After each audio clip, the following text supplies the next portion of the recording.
is a great pleasure to speak to you today, and I am just sorry that it is on Zoom and not in person, but I am going to talk about high-intensity focused ultrasound and our experience in Oxford over the last 20 years.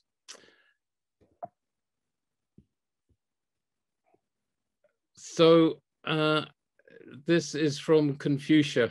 And is it not delightful to have friends coming from distant quarters? And I have enjoyed so many trips to China over many years, but sadly at the moment, COVID prevents my journey, but I hope that I will be able to do it again shortly. So this comes from Oxford, a city of dreaming spires.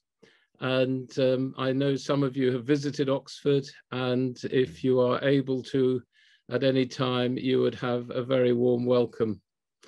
So this is the HIFU group that we have been working with. Let me just go back to that and show you. On the left-hand side at the top is the first purpose-built HIFU unit, actually in Europe, I think, which was in the Churchill Hospital, which we had from 2002 to 2010. And we had the JC system. Now, although the bottom left-hand is not all HIFU, this is the Churchill Hospital and the new radiology department, and we have the JC 200 there. William Osler is a great fan of mine. He was Regius Professor of Medicine and said that diseases that harm require treatments that harm less. And an ancient saying is, first do no harm, primum non nocere. So I think HIFU follows Osler's principles. And I know that most of you are familiar with HIFU, so I don't need to describe it in much detail. But of course, we understand that ultrasound in tissue, you have a little bit of heat at the focal point, and we are normally interested in the image with diagnostic ultrasound. But with HIFU, the power goes up about 10,000 times, and it can lead to killing of surgery. So in Oxford, we have looked at many things. Fibroids, of course, are benign, but we have looked at other examples in cancer treatment, which I'm going to talk a little bit about today. I will mention fibroids as well. We've also been looking at targeted drug delivery in liver and in kidney, and there are some clinical treatments that have been funded often by grants. And in the experimental side, we have a large experimental HIFU unit in biomedical engineering, which is run by Professor Konstantin Kousios, looking at neuromodulation, looking at immunotherapy in mice, and also fat absorption. So when we first started HIFU in 2000, we had the first machine from Chongqing in China in the Western world, and we CE marked it, got European approval for it, looking at liver and kidney cancers, looking primarily at the safety and toxicity, and then at the performance of HIFU for liver and kidney tumors. We had 56 patients, and as you can see here, some were livers, some were kidneys, some were non-surgical treatments, which we looked at after HIFU with radiology, some were surgical, where we removed after HIFU and looked at the histology, and again, the same with the kidney. Very few side effects, as I'm sure you are all aware, occasionally blisters or skin burns, but very, very safe procedure. This is our team. This was the team in 2002. I am looking a bit younger there. This was the first patient we ever treated with HIFU, a lovely lady who had metastatic colon cancer. She knew she wasn't going to survive long term, but she allowed us to treat her liver secondary. And she, I think, is the first patient treated in Europe by HIFU, certainly on the Chongqing device. And here is a team, again, an early team with one of our leading persons, David Wild, who sadly died of a brain tumor some time ago. And my James Kennedy, who set it up with me, who's now changed direction and is a priest just north of Oxford.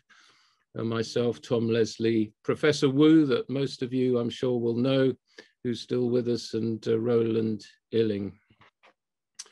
So here is the paper that we wrote for the British Journal of Cancer in 2005, looking at the safety and feasibility for HIFU for a Western population on the basis of those studies. And we got the European Community's approval in June 2005. And now there are many HIFU centers around Europe.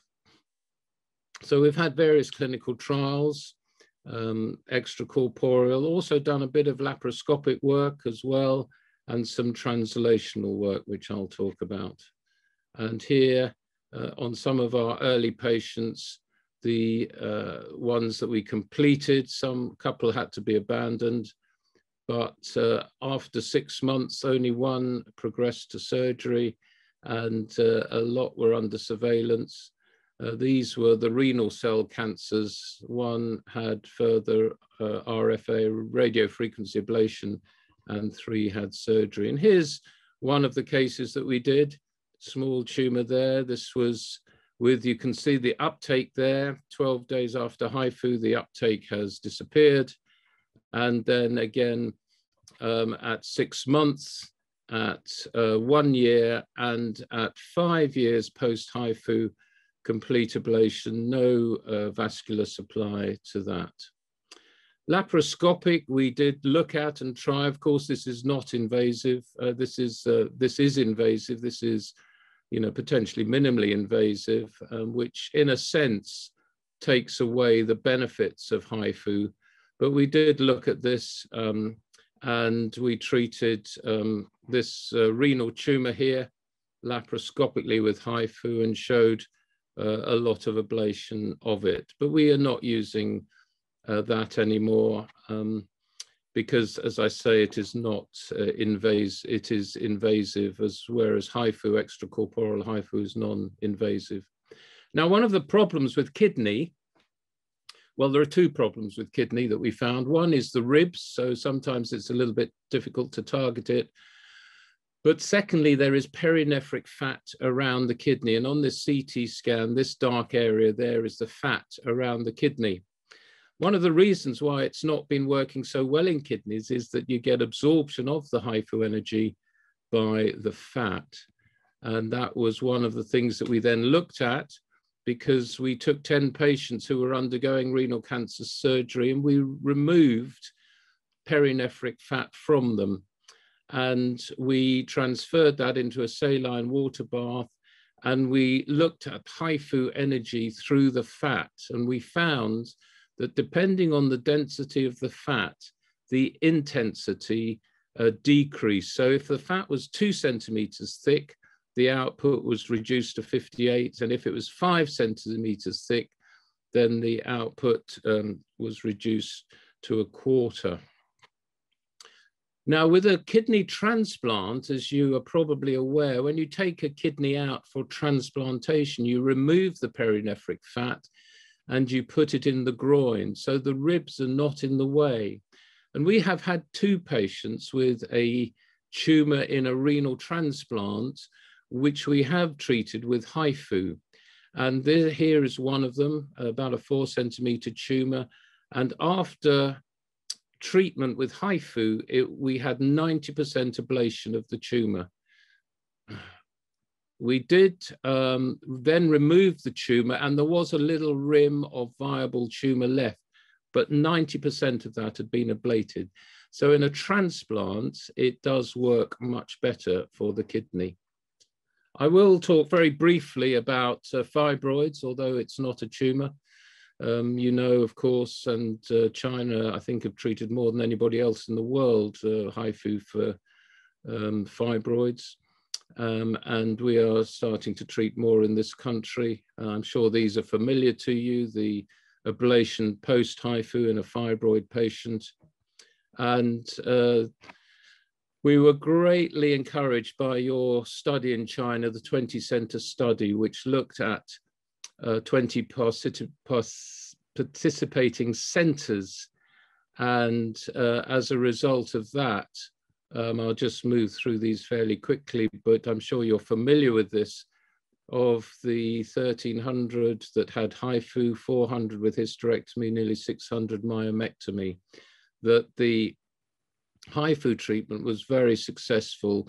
And that led to it being written up in the British Journal of Obstetrics and Gynecology, which was a great triumph on your part, helped to do this with this ideal, so-called ideal study, the idea, the development, the exploration, and then the long-term follow-up.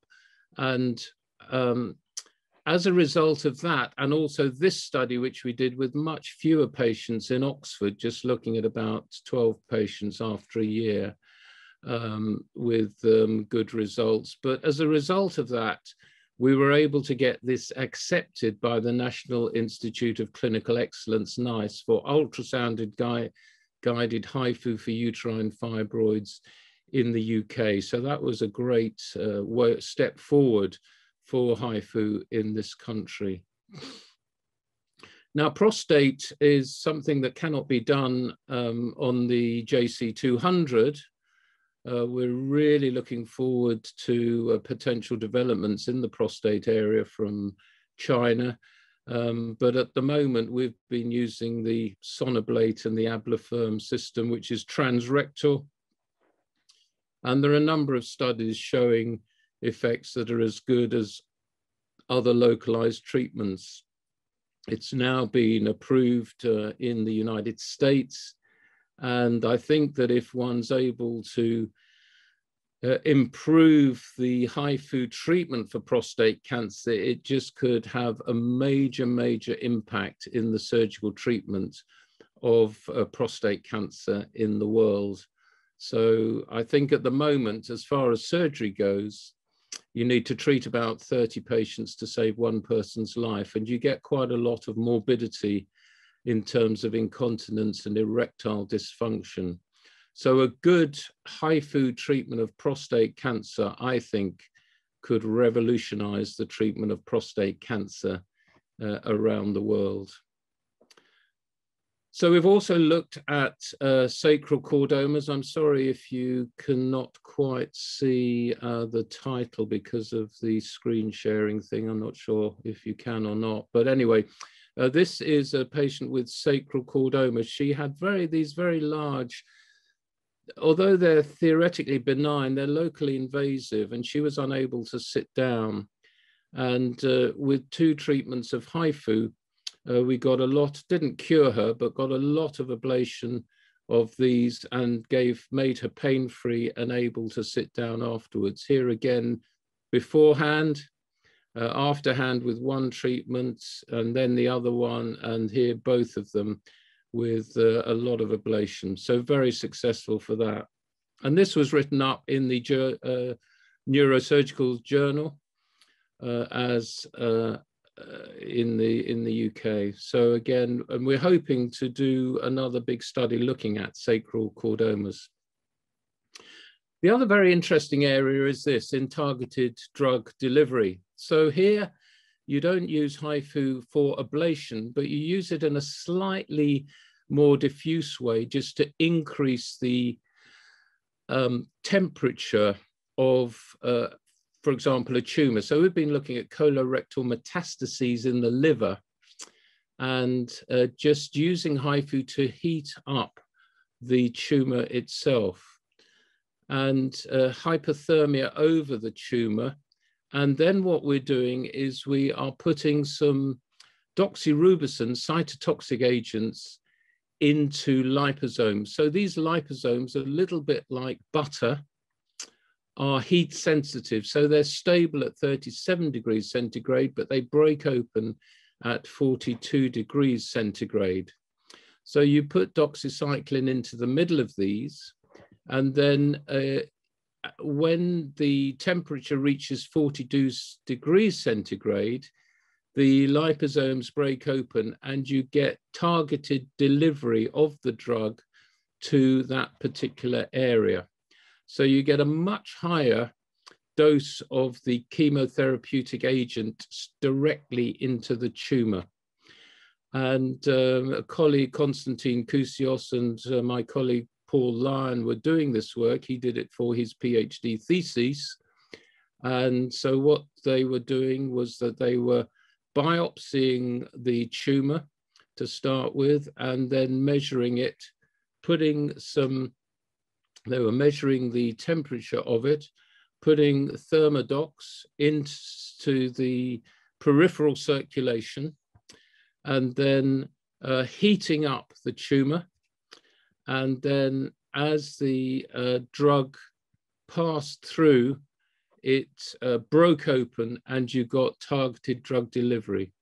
So you got enhanced delivery, 2 to 9-fold increase in the tumor, and got a good response. So here are the liver tumors. And here is the 16 days. This is before treatment.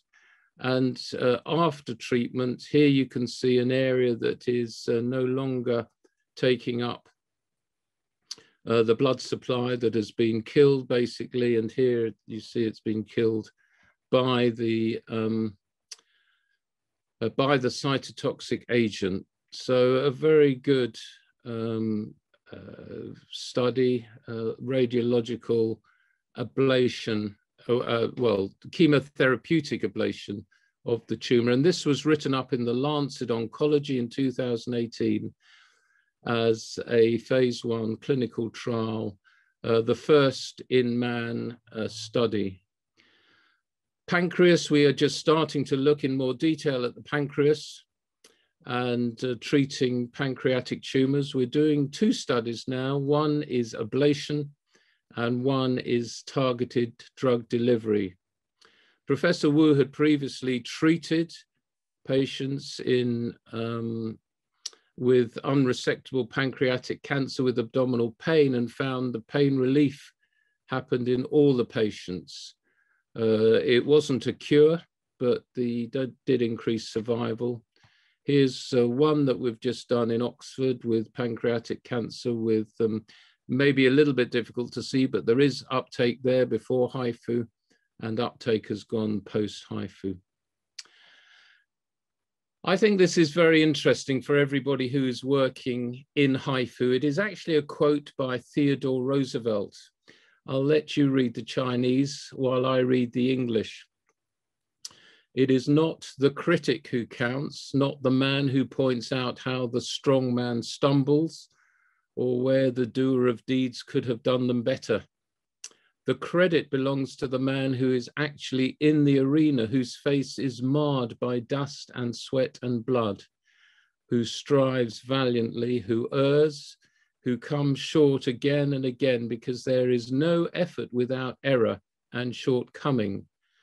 But who does actually strive to do the deeds, who knows the great enthusiasms, the great devotions, who spends himself in a worthy cause, who at the best knows in the end the triumph of high achievement, and who at the worst, if he fails, at least fails while daring greatly, so that his place shall never be with those cold and timid souls who neither know victory nor defeat.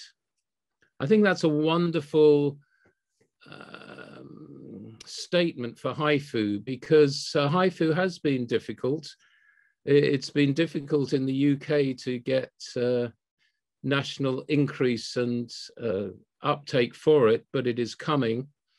And I think it's all credit to those who have developed it, especially in China, for the persistence in doing it. It's easy to criticize things. It is much more difficult to be the person who is developing them against difficult obstacles. So just finally, my acknowledgements. It's been a big team in Oxford. We're, of course, incredibly grateful to Zibiao Wang and Rosie Zing and all the team at the National Engineering Research Center in Chongqing, China. It's been a fantastic collaboration over the last 20 years, and I hope it's ongoing. Gail Tahar has done a lot of work in the UK on that, and we work with her. And we have a big team in Oxford, preclinical and clinical. So thank you very much. And I hope that before long, I'll be able to come and see you in person again.